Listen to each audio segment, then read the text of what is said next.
నమస్కారం city news కి స్వాగతం. పట్టణ కొత్తపేటలోని టీబీ రోడ్లో ఏర్పాటు చేసిన టీడీపీ ఎంపీ అభ్యర్థి కార్యాలయాన్ని గురువారం ప్రారంభించారు. ఎంపీ అభ్యర్థి పెమ్మసాని చంద్రశేఖర్, ఎన్డీఏ కూటమి అభ్యర్థి నాదెండ్ల మనోహర్ కార్యాలయాన్ని ప్రారంభించారు. ఈ సందర్భంగా పెమ్మసాని మాట్లాడుతూ ఉద్యోగాలు అడిగితే గంజాయి ఇస్తున్నారని ఆరోపించారు. టీడీపీ హయాంలో పట్టిసీమ పూర్తి చేయడంతో ఈ ప్రాంతానికి సాగునీరు అందుతుందని చెప్పారు. జగన్ పాలనలో రాష్ట్రం 50 ఏళ్లు వెనక్కిపోయిందని, మరోసారి తప్పు జరిగితే ఈ రాష్ట్రాన్ని ఎవరూ కాపాడలేరన్నారు. వైసీపీ దౌర్జన్యాలను ఖండించడానికి ఒక పోలిక చేశానని, దానిపై ముస్లిం మైనార్టీల మనోభావాలు దెబ్బతిన్నాయన్నారు. దానికి క్షమాపణ కూడా చెప్పానని పెమ్మసాని తెలిపారు.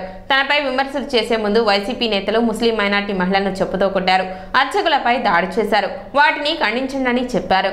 జగన్మోహన్ రెడ్డి కాపాడుతారనే భావనతో దాడులు చేస్తున్నారని ఆరోపించారు.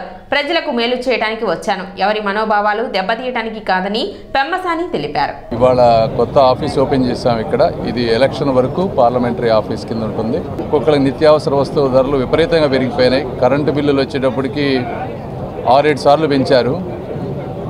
యువతకు ఉద్యోగాలు ఏమంటే గంజా ఇస్తూ ఉన్నారు.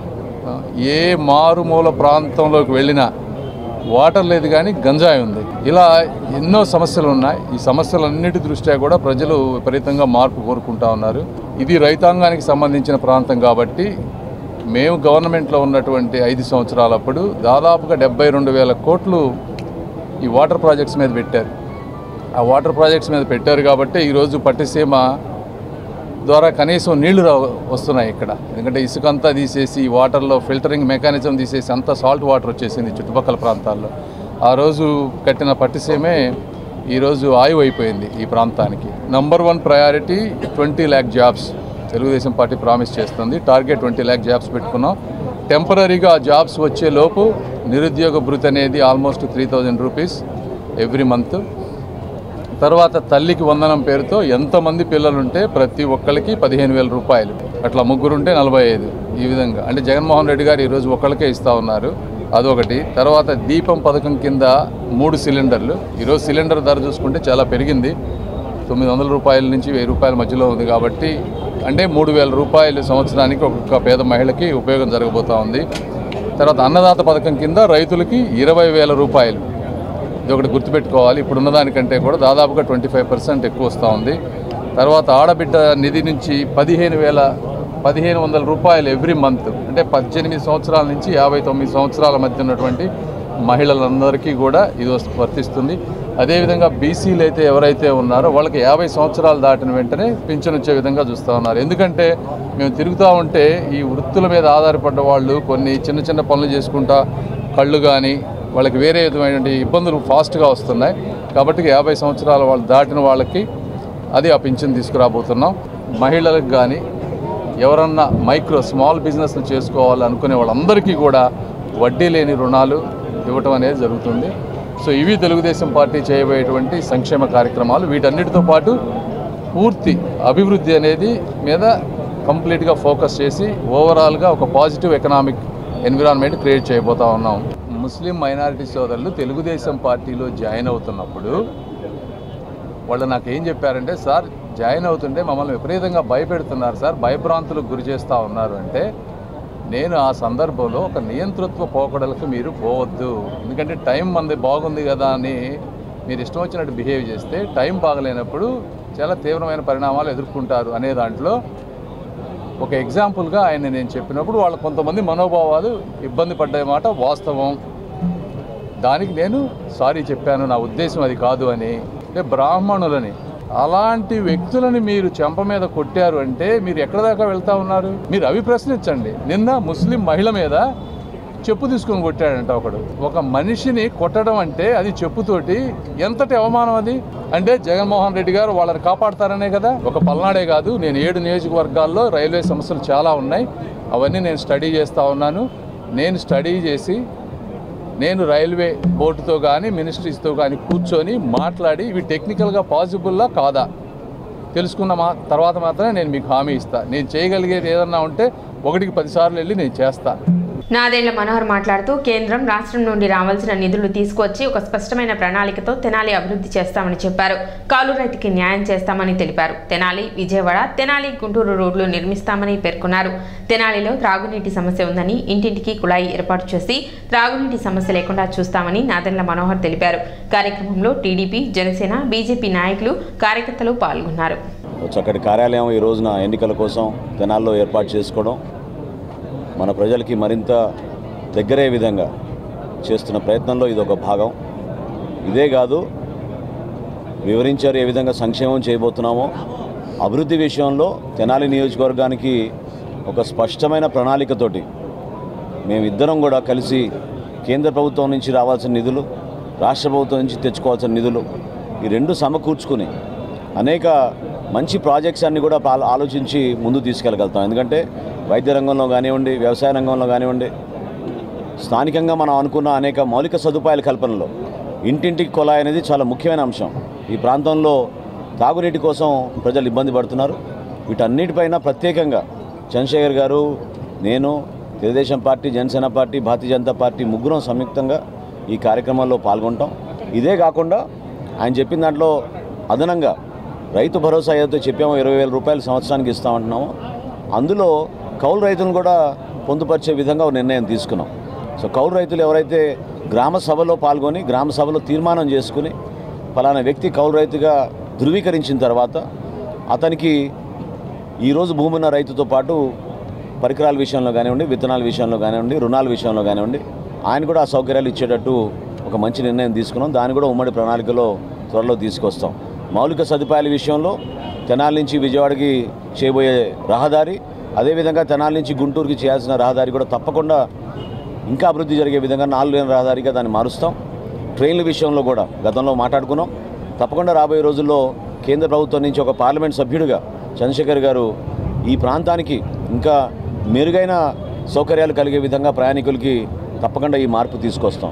ఏప్రిల్ 16వ తేదీ వరకు నూతన ఓటరుగా నమోదు చేసుకునేందుకు ప్రభుత్వం వెసులుబాటు కల్పించినట్లు తహసీల్దార్ శ్రీనివాస్ రెడ్డి తెలిపారు. 18 సంవత్సరాల నుండి ఇంకా ఓటు హక్కు పొందని వారు ఎవరైనా ఉంటే ఏప్రిల్ 16వ తేదీలోపు ఫామ్ 6 ద్వారా దరఖాస్తు చేసుకున్నట్లయితే ఫోటోకి పొందే అవకాశం ఉంటుందని, ఈ అవకాశాన్ని సద్వినియోగం చేసుకోవాలని కోరారు.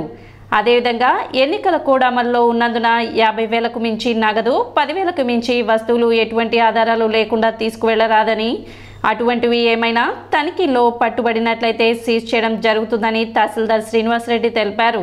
మనకి 16వ తారీఖు నుంచి ఎన్నికల కోడ్ అమల్లోకి వచ్చింది కాబట్టి ఎవరు కూడా 50,000 రూపాయల కంటే ఎవరు కూడా మీరు ప్రయాణాలు చేసేటప్పుడు 50,000 రూపాయలకు మించి మరియు 10,000 రూపాయలకు మించినటువంటి ఏదైనా విలువైన వస్తువుల్ని ఎటువంటి ఆధారాలు లేకుండా మీరు తీసుకొని వెళ్ళినట్లయితే ఏదైనా చెక్ పోస్టుల వద్ద వాటిని సీజ్ చేసే అవకాశం ఉంటుంది. కాబట్టి ఆధారాలు ఉంటే మాత్రం వీటిని మీరు మీతో పాటు తీసుకొని వెళ్ళవలసి ఉంటుంది. తర్వాత మనకి కోడ్ వచ్చింది కాబట్టి ఫామ్ 6 కొత్తగా ఓటు నమోదుకు సంబంధించి కూడా మనకి ఏప్రిల్ 15వ తారీఖు వరకు, అంటే మే 13 ఎలక్షన్ ఉన్న దృష్ట్యా ఏప్రిల్ 15వ తారీఖు వరకు అప్లై చేసుకొని అర్హత ఉన్న వాళ్ళందరికీ కూడా ఓటు కల్పించడం జరుగుతుంది. వాళ్ళందరూ కూడా రేపు మే 13 జరిగే ఎన్నికల్లో ఓటు వేయొచ్చు.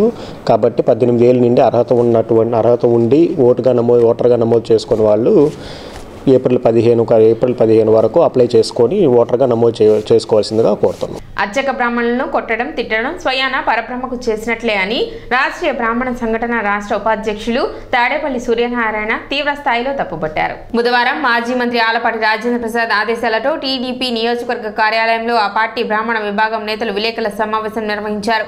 ఈ సందర్భంగా సూర్యనారాయణ మాట్లాడుతూ ఇటీవల కాకినాడలో అర్చకునిపై వైసీపీ నేతలు ఇష్టానుసారంగా దాడి చేసి బూతులతో దూషించడాన్ని తెలుగుదేశం పార్టీ తరపున బ్రాహ్మణ వేదిక తరపున తీవ్రంగా ఖండిస్తున్నామని, ఇలా వాళ్ళు చేయాల్సిన పనులు చేసేసి ఒక క్షమాపణతో అన్ని సరైపోతాయని అనుకోవటం అవివేకమని, రాష్ట్రంలో అర్చకులపై దాడి ఇదే మొదటిసారి కాదని, కర్నూలులో, కోటప్పకొండలో ఇంకా పలుచోట్ల జరిగాయని అంటూ అందుకు కారణమైన వారిని వెంటనే సస్పెండ్ చేసి కఠిన చర్యలు తీసుకొని కేసు నమోదు చేయాలని డిమాండ్ చేశారు.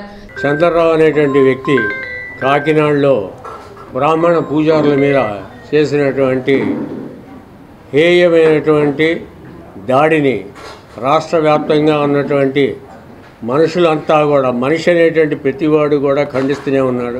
బ్రహ్మద్వేషి, అన్నద్వేషి ఎక్కువ కాలం బతకడని వేదాల్లో రాసుంది. అంటే ఏంటి? బ్రాహ్మడికి అన్యాయం చేసినాడు, అన్నాన్ని చూసి అసహించుకునేవాడు ఈ ప్రపంచంలో వాడికి పుట్టగతులు ఉండవు అనేటట్టు. పార్టీకే కాదు, మనుషులకే కాదు, పార్టీలకు కూడా పుట్టగతులు లేకుండా పోతాయి. పార్టీ వాళ్ళు ఒక నిర్ణయం తీసుకొని అతని పార్టీ నుంచి సస్పెండ్ చేయాలి, అతని మీద పోలీస్ కేసు పెట్టాలి. ఏదో తూతూ మంత్రంగా క్షమాపణ చెప్పిస్తే సరిపోదు. అదే కాకుండా తెలుగుదేశం ప్రభుత్వం కనుక వస్తే, రేపు ఉమ్మడి ప్రభుత్వం జనసేన తెలుగుదేశం ప్రభుత్వం కనుక వస్తే బ్రాహ్మణ అట్రాసిటీస్ చట్టం ఒకటి చేసి బ్రాహ్మణులకి రక్షణ కల్పించవలసిందిగా నేను అందరినీ కోరుకుంటున్నాను. టీడీపీ సీనియర్ నేత డాక్టర్ జూటూరి సత్యం మాట్లాడుతూ అర్చకులపై దాడి తమకు తాము చేసుకున్న పాపమని, ఎన్నికల వేళ అది ఎలక్షన్ కోడ్గా ఉండగా వైసీపీ అరాచక శక్తులు ఇంతకు తెగించినా పోలీసులు ఎలాంటి చర్యలు తీసుకోకపోవడం దుర్మార్గమని, ఈ ఎన్నికల్లో అధికార వైసీపీకి బ్రాహ్మణులు ఎవరు సపోర్ట్ చేయొద్దని అన్నారు. కార్యక్రమంలో విద్యాసాగర్, చంద్రమోహన్, అచ్చాయమ్మ, దిలీప్, సుధామాధవి, దంటు కామేశ్వరి, ప్రసాదరావు, సుబ్రహ్మణ్యం మరికొందరు పార్టీ నేతలు పాల్గొన్నారు. మిరియాల చంద్రరావు అనే వ్యక్తి వెళ్ళి అభిషేకం చేయమని పూజారిని అడగంగా ఆ పూజారి అభిషేకం చేసే సందర్భంలో సరిగ్గా చేయలేదని ఉద్దేశంతో ఆ పూజారిని బయటికి పిలిచి ఈ చంద్రరావు చంప మీద కొట్టడం, కాలుతో తనటం చేశాడు. ఈ సర్ది చెప్పబోయిన ఇంకో పూజారి విజయ్ కుమార్ని కూడా చంప మీద దెబ్బ కొట్టి అతన్ని అవమానించాడు. పూజారులకే దిక్కు లేకుండా ఈ విధంగా నష్టం జరుగుతుంటే ఈ రాష్ట్రంలో పూజారులకు కానీ, పౌరహితులకు కానీ, ఇతర శాఖలకు కానీ, అల్పాదాయ వర్గాలకు కానీ ఏ విధమైన రక్షణ లేకుండా పోతుంది. ఇంతకుముందు భీమవరంలో జరిగింది. భీమవరంలో కూడా నాగేంద్ర పవన్ అనే వ్యక్తి మీద అక్కడ ఉన్న మేనేజింగ్ ట్రస్టీ కొట్టడం జరిగింది.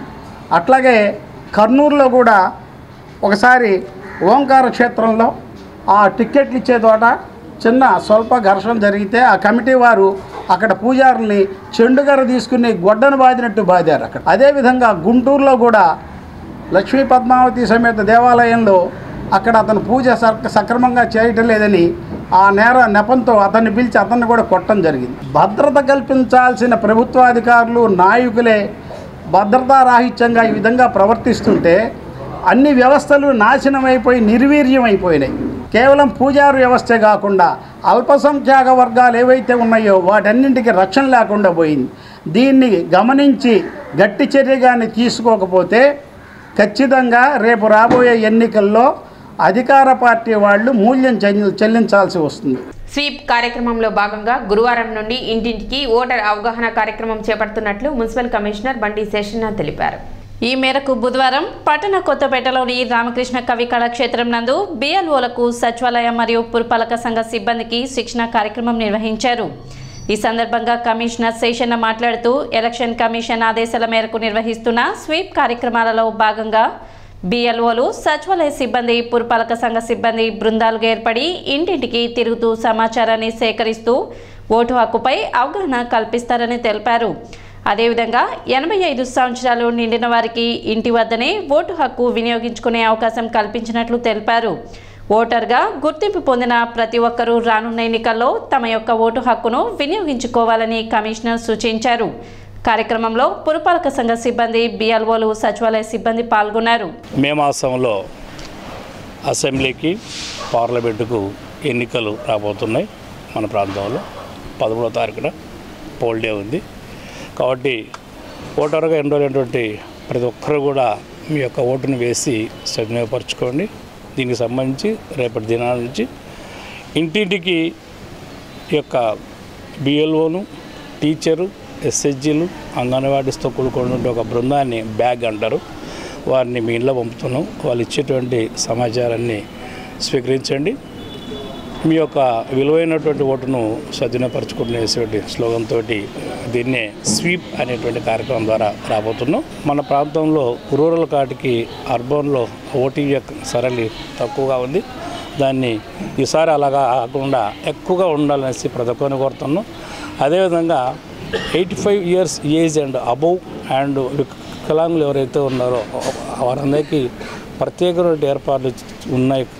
కాబట్టి ఎవరైనా కానీ మేము ఇంట్లో నుంచే ఓటు వేయగలం, బయటికి రాలేం. అక్కడ పిఎస్లకు వచ్చి వేయలేము అనుకున్నట్టు వాళ్ళకు హోమ్ ఓటింగ్ అనేటువంటి సిస్టమ్ ఉంది. కాబట్టి దీన్ని సద్వినియోగపరుచుకొని మీరు రాగలిగిన వాళ్ళందరూ వచ్చి ఇక్కడ వచ్చి ఓట్లు వేయాలి. రాలేని వాళ్ళందరూ కూడా మీరు రాలేమనేసి ఒకటి రిక్వెస్ట్ ఇచ్చినగా ఫామ్ 12D అంటూ ఓటిస్తాం. దాన్ని మీరు మీ యొక్క విల్లింగ్నెస్ ఇస్తే కనుక మీ ఇంటికి వచ్చి ఓట్లు ఇచ్చేటట్టు ఆ కార్యం కూడా ఉంటుంది. కాబట్టి ఈ యొక్క సదవకాశాన్ని ప్రతి ఒక్కరు కూడా సద్వినియోగపరచుకోవాలి. సిటీ న్యూస్ ఇంతటితో సమాప్తం. నమస్కారం.